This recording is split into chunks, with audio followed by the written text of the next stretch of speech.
పాత అన్నీ కూడా ఇప్పటి వరకు ఏమేమైతే పాత అలవాట్లు ఏమేమైతే ఉన్నాయో క్రీస్తునందు నివసిస్తున్నటువంటి వాళ్ళందరూ కూడా కొత్త సృష్టి. హల్లెలూయా హల్లెలూయా. పాత నిబంధనలో చూస్తూ ఉన్నట్టయితే మనము ఏమంటారు, దేవుని మందిరానికి వెళ్ళి ఆయన ప్రసన్నతను, ఆయన వాక్యమును, ఆయన యందు విచారణ చేయడం అనేది దేవుని మందిరానికి వెళ్ళి చేసేటువంటి వాళ్ళు. హల్లెలూయా. కానీ ఇప్పుడైతే క్రీస్తు రక్తంలో కడగబడినటువంటి బిడ్డలందరూ కూడా క్రీస్తునందు ఉన్నవారు. క్రీస్తునందు ఉన్నవారు అంటే క్రీస్తు అంటే ఏంటి? What is the meaning of Christ? క్రీస్తు అనే మాటకు అర్థం పెట్టారు. యేసు అంటే యేసు అంటే ఏంటి? మా ఓల్డ్ సిటీలో, దూల్పేట ఏరియాలో ఓల్డ్ సిటీలో యేసు అని అంటే కేసు అనేటోళ్ళు. ఏ కేసు అనేటోళ్ళు.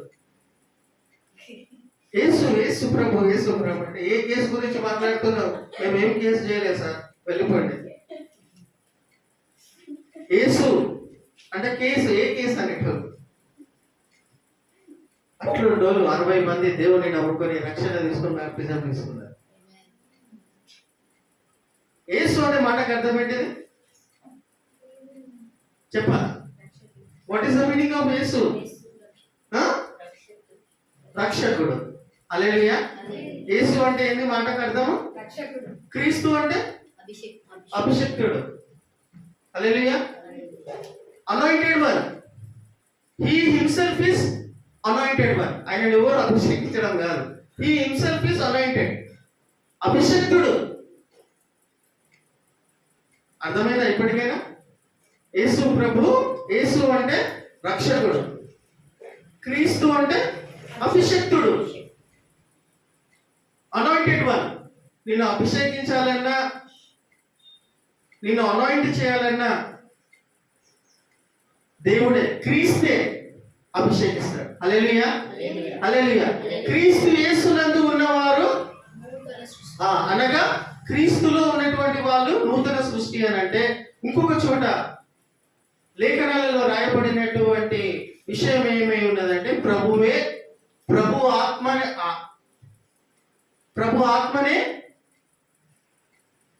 ఆత్మై ఉన్నాడు అని. హల్లెలూయా. ప్రభువే ఆత్మై ఉన్నాడు. హల్లెలూయా. ప్రభువే ఆత్మై ఉన్నాడు. దీంట్లో 2 రకాలైనటువంటి ఆత్మలు ఉంటాయి, తెలుసు కదా? ఒకటి దురాత్మ,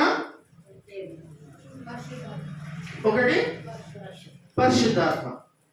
దేవుని ఆత్మ, దురాత్మ. ఇవి నువ్వు సచ్చేంత వరకు, నువ్వు మట్టిలో కలిసిపోయేంత వరకు, నేను మట్టిలో కలిసిపోయేంత వరకు మనలను పట్టి పీడి వెంటాడుతూనే ఉంటాయి. ఎందుకు? శరీరంలో ఉన్నాం కాబట్టి. హల్లెలూయా. ఈ శరీరం ఏం చేస్తుంది? శరీరానికి నీలో ఉన్నటువంటి క్రీస్తు ఆత్మకు ఎప్పటికీ పోరాటం ఉంటుందని వాక్యంలో రాయబడి ఉంది. నీ శరీరము నీ ఆత్మ మాట వినదు. వింటదా? ఏం చేయమంటది? తొందరగా సమయానికి చర్చికి తీసుకొని ఎందుకు వెళ్దామని నీ ఆత్మ చెప్తా ఉంటది. ఆసక్తి అందరికి ఉంటది. నీ శరీరం ఏం చేస్తుంది? కొంచెం సేపు దుప్పటి కప్పుకొని ఒక్క 2 మినిట్స్ మమ్మీ, 2 మినిట్స్ డాడీ, ఒక 2 మినిట్స్ అని అనుకుంటాం. ఆ 2 మినిట్స్ ఏమైపోతుంది అంటే చలికాలంలో 2 అవర్స్ అయిపోతుంది. ఆ 1 మినిట్ ఏమైపోతుంది అంటే 1 అవర్ అవుతుంది. ఇది ఏం చేపిస్తుంది? నీ ఆత్మ లోపల కొట్టుకుంటున్నది, కొట్టుమిట్టాడుతున్నది, ఉచ్చరింపగానే సఖ్యమైన మూలుగులతో బాధపడుతూ ఉన్నాడు. లేపు టైం అయిపోతుంది, నడువు. అవునా? ఆత్మకు నీ శరీరానికి పోరాటం జరుగుతుందా లేదా? 1 మినిట్ అన్నావు, 1 అవర్ అయిపోతుంది. ఆ 1 అవర్ తర్వాత ఏమవుతుందంటే నీలో అప్పుడు క్రీస్తు ఆత్మ అప్పటికి నిన్ను బలవంతం చేస్తూ ఉంటాడు. అవునా? लेट हो गए तो हो गया, लास्ट मोमेंट पे तो भी जाएंगे, मंदिर को जाएंगे, चर्च को जाएंगे बोल के प्रभु जी का आत्मा आपको क्या करते रहता? प्रेरेपण देते रहता. హల్లెలూయా.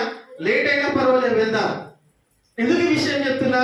క్రీస్తు యేసునందు ఉన్నవాడు నూతన సృష్టి అంటే దేవుని ఆత్మ యందు దేవుని ఆత్మ అంటే ఇక్కడ శరీరము ఆత్మ చచ్చేంత వరకు ఇవి ఉంటాయి.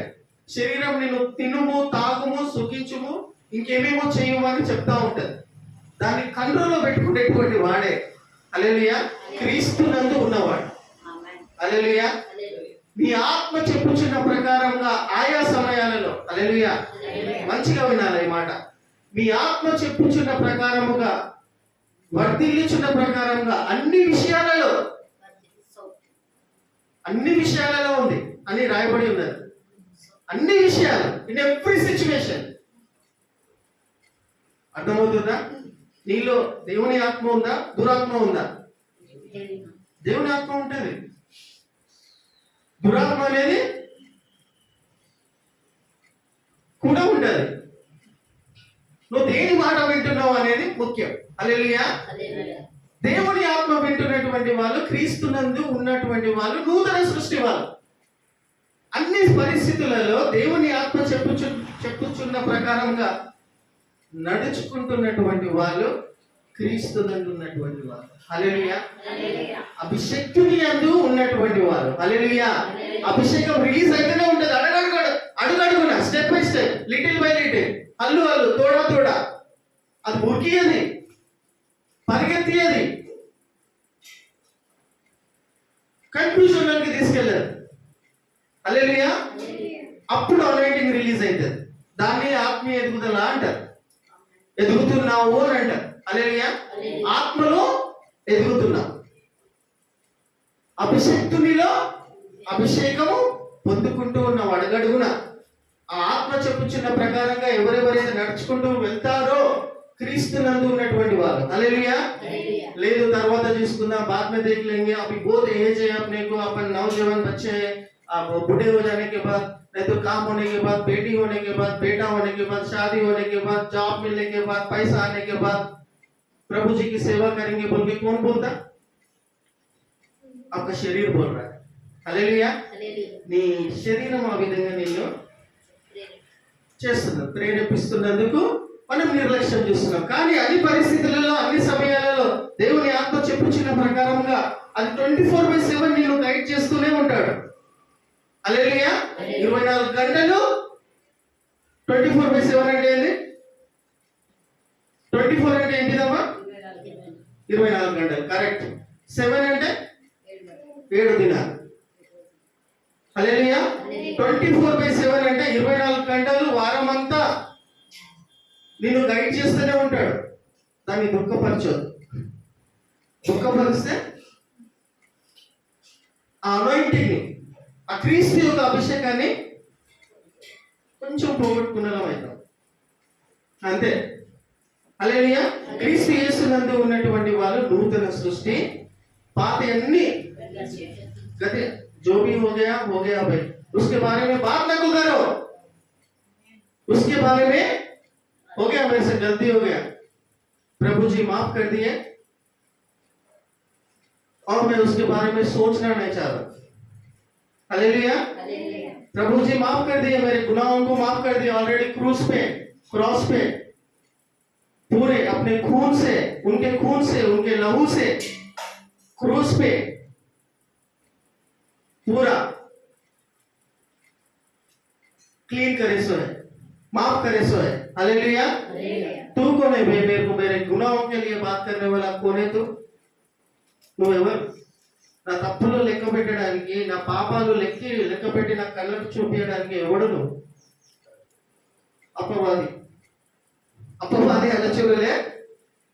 నువ్వు అంత చేయలేదా, నువ్వు సొక్కోమనివా, నువ్వు మంచిదానివా, నువ్వు అంత ఇదా, నువ్వు అదా, నువ్వు అట్లా లేకుండా ఇట్లా లేకుండా అప్పవాది అనుచరులు ఏం చేస్తా ఉంటారు? నువ్వు సుఖమైన దానివా, నువ్వు సుఖమైనవా, నువ్వు చేయలేదా? ఎస్ చేసిన నువ్వు ఎవరు నాకు చెప్పడానికి? ఆల్రెడీ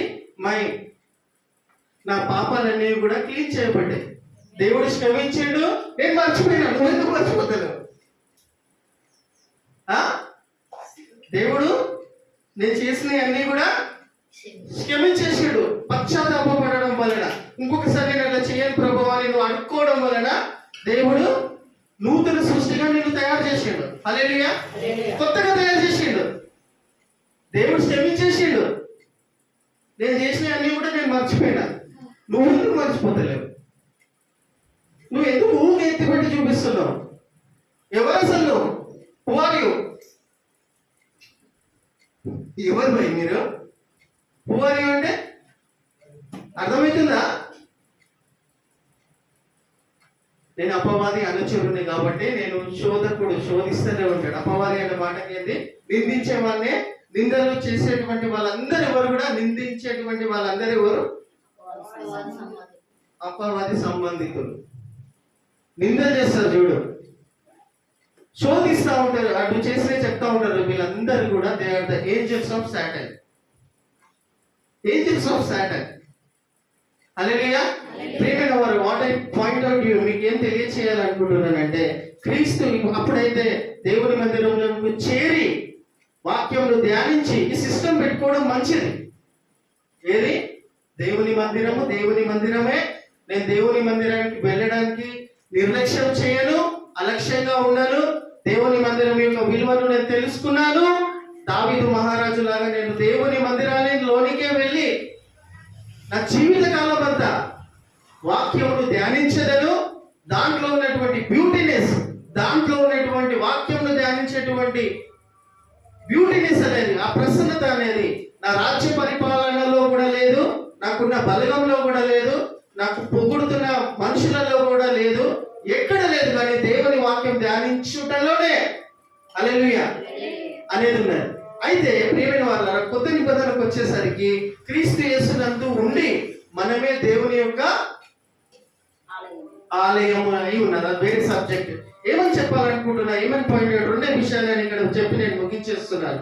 ప్రియమైన వాళ్ళ మొదటిది, దేవుని మందిరానికి మీరు అలక్ష్యం చేయకండి. దేవుని మందిరం దేవుడు ఏర్పరచుకున్నటువంటి స్థలం. హల్లెలూయా. దాంట్లో ఎన్ని చిన్న ప్రార్థనల కోసం మిమ్మల్ని ఇన్వైట్ చేసినా పరిగెత్తుకుంటూ రండి. హల్లెలూయా. పరిగెత్తుకుంటూ ఆసక్తితో రండి. ఇందాక మనం అనేకమైనటువంటి వచనాలు చూసినాం. మహోన్నతిని చాటున నివసించుట అనేటువంటి వాక్యాలను ఎన్నో చూసినాం. నీకు దేవుని యొక్క మందిరంలో అటువంటి భద్రత, అటువంటి అభిషేకం, హల్లెలూయా, అటువంటి నెమ్మది, అటువంటి తృప్తి, అటువంటి సమాధానం అనే దేవుని మందిరంలోనే నీకు దొరుకుతుంది. హల్లెలూయా. బయట ఎక్కడ దొరకదు. ఇది కింగ్ మహారాజు డేవిడ్ మహారాజు తెలుసుకొని, నాకు ఇంత ఉన్నా కానీ కూడా నేను దేవుని ఆలయంలో నా జీవిత కాలం వెళ్ళ ఉండి ఆయన వాక్యాన్ని ధ్యానించడమే నేను కోరుకొనుచున్నాను అని చెప్తున్నాడు. హల్లెలూయా. ఏం లేదు బయట అని చెప్తున్నాడు. దేనికోసమైతే నువ్వు నేను ఆశలు పెట్టుకొని పరిగెడుతున్నామో, వాటిపై నేను మక్కువ పెట్టుకొని ఉంటున్నామో దాంట్లో ఏం లేదు. హల్లెలూయా. Nothing is there. ఏదో ఉన్నట్టు కనిపిస్తుంది, పోయి ముట్టుకుంటే ఉన్నట్టే కనిపిస్తుంది, కానీ ఏముండదు ఆడ. ఎక్కడున్నది వల్ల? దేవుని వాక్యం యొక్క ప్రసన్నతలో, హల్లెలూయా, ఆయన గుణగణాలలో. ఇది అప్పుకోవాలి, మనం అలవించుకోవాలా. హల్లెలూయా. అంటే ఏమంటారు, జీర్ణించుకోవాలా, అలవాటుగా చేసుకోవాలా. హల్లెలూయా. హల్లెలూయా. ప్రేమైన వారులారా, అదే నేను ఇంకొక వాక్యం చూసి మనం ఇక్కడ ముగించుకుందాం. చూడండి,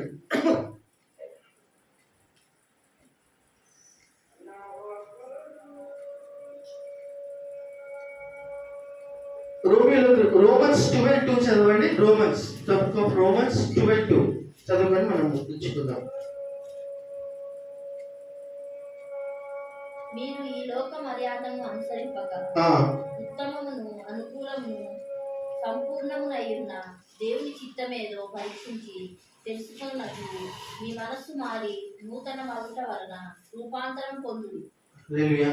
ఆ మాటలు చదవండి మరొకసారి. మీరు ఈ లోక మర్యాదను అనుసరింపక ఉత్తమమును. చూడండి, ఈ లోక మర్యాదలను, ఈ అంత్య దినాలలో, ఈ దుర్దినాలలో, ఈ చెడ్డ దినాలలో ఈ లోక మర్యాదలను అనుసరించక ఉత్తమం. What is the best thing? ఉత్తమం అంటే బెస్ట్. ఉత్తమమును అనుకూలమైనది నువ్వు సంపూర్ణమై ఉన్న దేవుని చిత్తమేదో పరీక్షించి తెలుసుకున్నాను. హల్లెలూయా. దేవుని చిత్తం ఏంటిదో తెలుసుకొని పరీక్షించి తెలుసుకోండి. Hallelujah. What is the will in this situation? इस मामले में, इस प्रॉब्लम में, इस सिचुएशन में खुदा का पैगाम, खुदा का मर्जी क्या है? खुदा అంటే खुदा खुद, మళ్ళా అదే అనుకోకండి మీరు. ఖుదా అంటే ఖుద్ అంటే స్వయంభవుడు. ఆయన ఎవరు తయారు చేయలేరు. తయారు చేసినటువంటి వాడు ఏమైనా ఉంటే ఆయనను ఖుదా అన్నారు. కాబట్టి అది వేరే సబ్జెక్ట్ అనుకోండి. ఇటువంటి మ్యాటర్లో ఉత్తమమైనది, అనుకూలమైనది మరియు ఈ పరిస్థితులలో నేనేం చేయాలనేది దేవుని చిత్తమును తెలుసుకోవాలా. ఆ దేవుని చిత్తానుసారంగా అన్ని పరిస్థితులలో, అన్ని సమయాలలో మనం చెయ్యాలి అంటే ఆ అవగాహన మనకు ఉండాలి అని అంటే, ఎప్పుడో ఒకసారి దేవుని మందిరానికి వెళ్ళి ఎప్పుడో ఒకసారి దేవుని మందిరంలో భక్తి చేద్దాం, స్తుతిస్తాం, ఆరాధిస్తాం అని అంటే, ఇప్పుడు మీరు ఉన్నటువంటి పరిస్థితులలో నేను ఏం చేస్తే దేవుని యొక్క చిత్తం అనేది మీరు తెలుసుకోలేరు. అర్థమవుతుందా? ఎప్పుడో ఒకసారి దేవుని మందిరానికి వచ్చి నాకు ఇష్టం వచ్చినప్పుడు నాకు స్వస్థతల కోసం, నెమ్మది కోసం అని గ్యాప్ ఇచ్చినటువంటి వాళ్ళు, ఇప్పుడున్నటువంటి ఉత్తమమైనది, అనుకూలమైనది, దేవుని చిత్తం ఏంటిదో, నేను ఈ టైంలో ఏం చేయాలి, నా కుటుంబంలో, నా వ్యవహారాలలో, నా ఉద్యోగంలో, నా సంసారంలో, నా పిల్లల విషయంలో దేవుని యొక్క చిత్తం ఏమై ఉన్నదని తెలుసుకోవడానికి టైం పడుతుంది. తెలుసుకోలేరు. కానీ అలా తెలుసుకొని చేయాలి అంటే we have to attach to the సంఘం. సంఘముతో అంటుకట్టుబడి ఉండాలి. హల్లెలూయా, హల్లెలూయా. సంఘం నుండి ఎప్పుడైతే నువ్వు సపరేట్ అయిపోయినావో, గర్జించు సింహము వలె ఎవరిని మురికుదరా అని అపవాది బయట, సంఘం బయట ఎవరున్నారు? అపవాది. జస్ట్ మనం ఇప్పుడు ఆరాధన అయిపోయిన తర్వాత బయట అడుగుపెట్టి వెళ్ళిపోతే బయట ఏమున్నది? లోకములు, తన తన అధికారము, తన ఇన్ఫ్లుయెన్స్ మొత్తం ఎవరి చేతిలో ఉంది? దేవుని చేతిలో ఉందా? ఎవరి చేతిలో ఉంది? యేసు ప్రభుకి ఏమని చెప్పిండు? అపవాది వచ్చి 40 days 40 nights యేసు ప్రభు ప్రేయర్ చేయగానే యేసు ప్రభు దగ్గరికి వచ్చాడు. వాక్కు, దేవుని వాక్కు అయినటువంటి యేసు ప్రభు దగ్గరికి వచ్చాడు వాడు. ఆర్చ్ ఏంజల్ అంటారు వాడిని. అందుకే ఏమని చెప్పిండు? 40 days 40 nights ఫాస్టింగ్ చేసిన తర్వాత యేసు ప్రభుని తీసుకొని వెళ్ళిపోయి ఫైనల్ ఒక మాటలు ఏం చెప్పిండంటే, ఈ లోకము తన అధికారము మొత్తం నాకు ఇవ్వబడినది, నీకేం కావాలి చెప్పు, ఈ లోక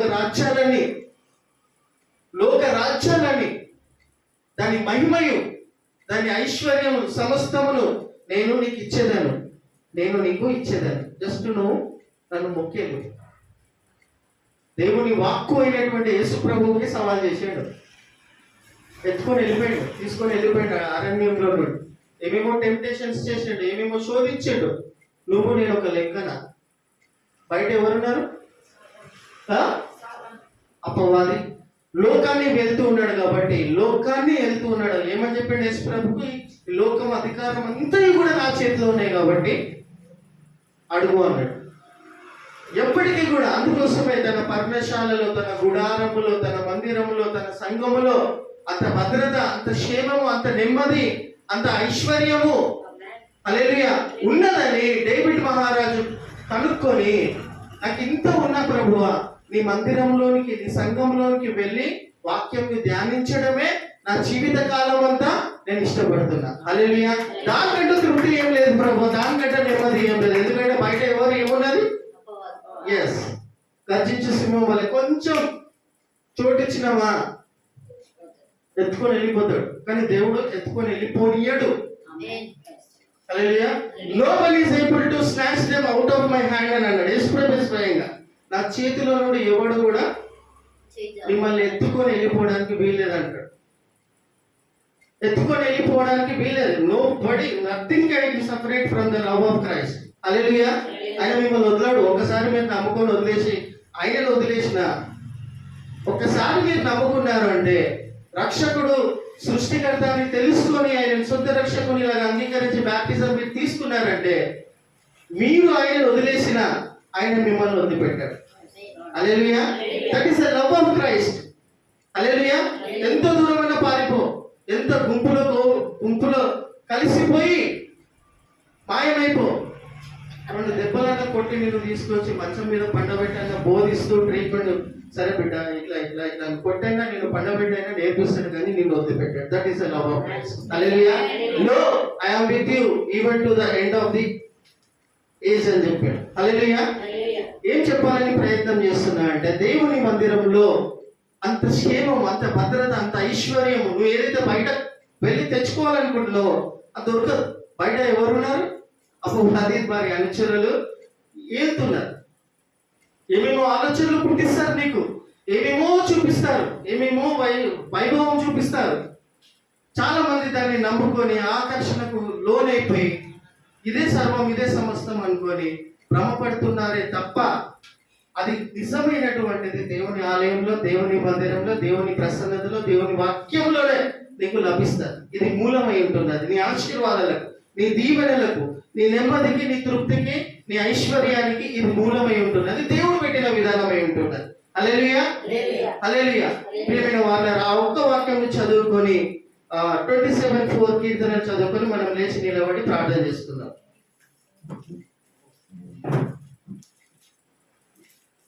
లేచి నిలబడి చదువుకొని ప్రార్థన చేసుకుందాం. యెహోవా యొద్ద ఒక వరం అడిగితిని, దానిని నేను వెతుకుచున్నాను. యెహోవా ప్రసన్నతను చూచుటకును ఆయన ఆలయములో ధ్యానించుటకును. చూసారా, నా జీవిత కాలం అంతయు కూడా నేను నా యెహోవా మందిరంలో నివసింపగోరుచున్నానని కింగ్ డేవిడ్ చెప్తున్నాడు. ఇటువంటి స్పిరిట్, ఇటువంటి గుణము, ఇటువంటి ఆసక్తి దేవుడు మనకు అందరికీ అనుగ్రహించి అటువంటి కృపనిచ్చి మనందరినీ కూడా నడిపించును గాక. కొన్ని నిమిషాలు చేతులు పైకెత్తి ఇప్పుడే వాక్యం చదివినట్టుగా మనసు